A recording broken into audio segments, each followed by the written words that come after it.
شێخ بورهانی شێخ محەممەدی پێرخدی سەرپەرشتیاری پێشانگای کوردی لە سەرای سلێمانی لەژێر ناونیشانی گەڕانەوە بۆ کللتوری نەتەوایەتی کورد ساڵانە لە مانگی دوودا بۆ چەندین جارم پێشانگایە دەکەینەوە بۆ نمایشکردنی جلوبەرگی کوردی و بۆ سەر لە نوێ دیزایانی تازە بۆ نێو بازاڕی کوردی تا بتوانین ئەو گەنجانی کەوا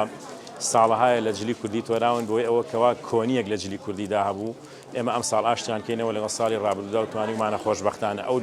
دیزاینە نوێیانە کەوتە بازاڕەوە دەنگدانەوەکی باشی بوو ئەم ساڵیش بە هەماهەنگی لەگەڵ بەڕێوەبەرایەتی ڕۆشنبیری و هونەری سلێمانی و لە دیوەخانی سەرای سلێمانی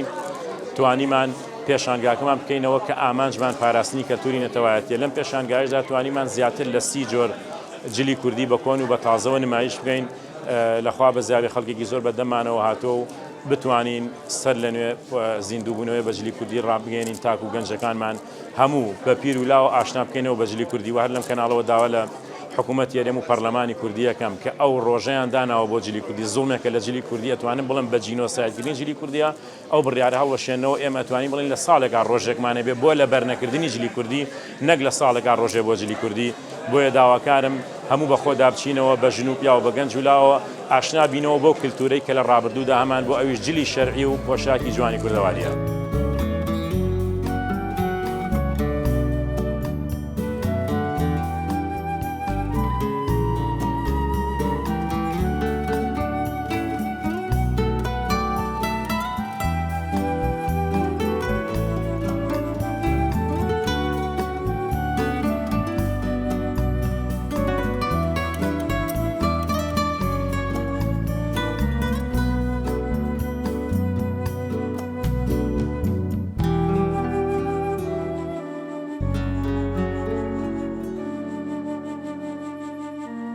من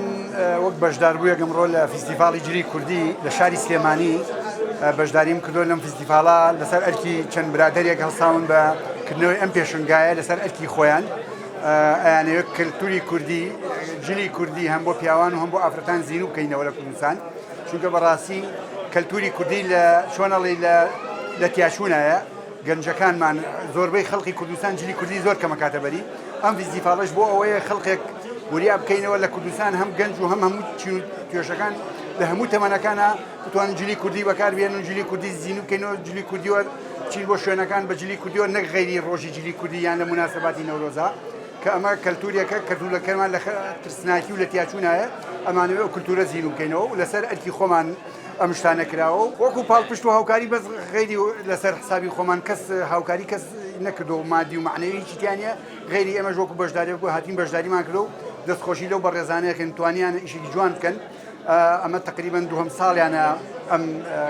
پێشنگایەکەنەوە ئینشاءڵڵا بە چۆنەڵی تەمەناکەین گەنجەکان ئەوانەیشی کەیەن بەداخەوە ئەوانەی کەیەن سەیری پێشنگاکەن بە جلی کوردیوە نایەن ئەوە یەکێکە لە مۆرکی ئەوەی کە خەڵکێت بۆ پێشنگاکە کە بە جلی کوردیە جلی کوردی ناکاتە بەری زۆر بەداخەوە کە خۆزگاوە ئەبوو بۆ هەموو جێگا ڕسمیەکانی حکوومەت بۆ هەموو دام و دەستگاکان جلی کوردی کرا بە فەرمی هەموو کە جلی کوردی لەبەرکردایە هەموو مدیر عامەکان هەموو وەزیر و پەرلەمانتەرەکان بە جلی کوردیەوە دەوامیان کرا بۆ ئەوەیە ئەم کەلتورەمان زین و کردایەتەوە چونکە کەلتوری لەبەرکردنی جلی کوردی ئەگەر زیینی نەکەینەوە چەند ساڵێکی تر لە تیاچوونایە تەمەناکەم لە هەموو گەنجی ئەم وڵاتە ئەم شارە جلی کوردی جارێتر زین و بکەینەوە بکەنەوە بەرمان جارێکی تر بێنەوە بازار و بێنەوە ناوشار و بێنەوە وڵاتی خۆمان بە کەلتور و جلوبەرگی خۆمانەوە.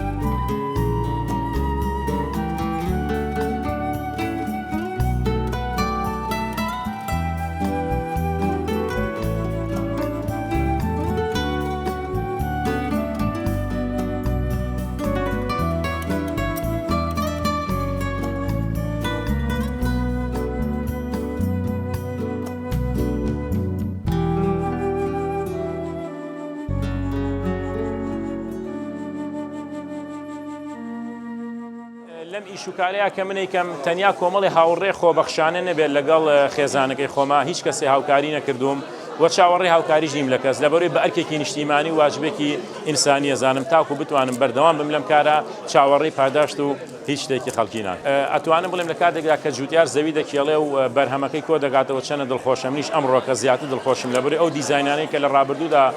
نمایشمان کردبوو ئەمڕۆ لەبەری خەڵکیدا ئەیبینم و توانیومە بەرهەمێکی باشی لێ بچنەوە، خزمەتێکی باش بە کلتوری نەتەوایەتی خۆم بکەم. من لەبەرەوە خۆم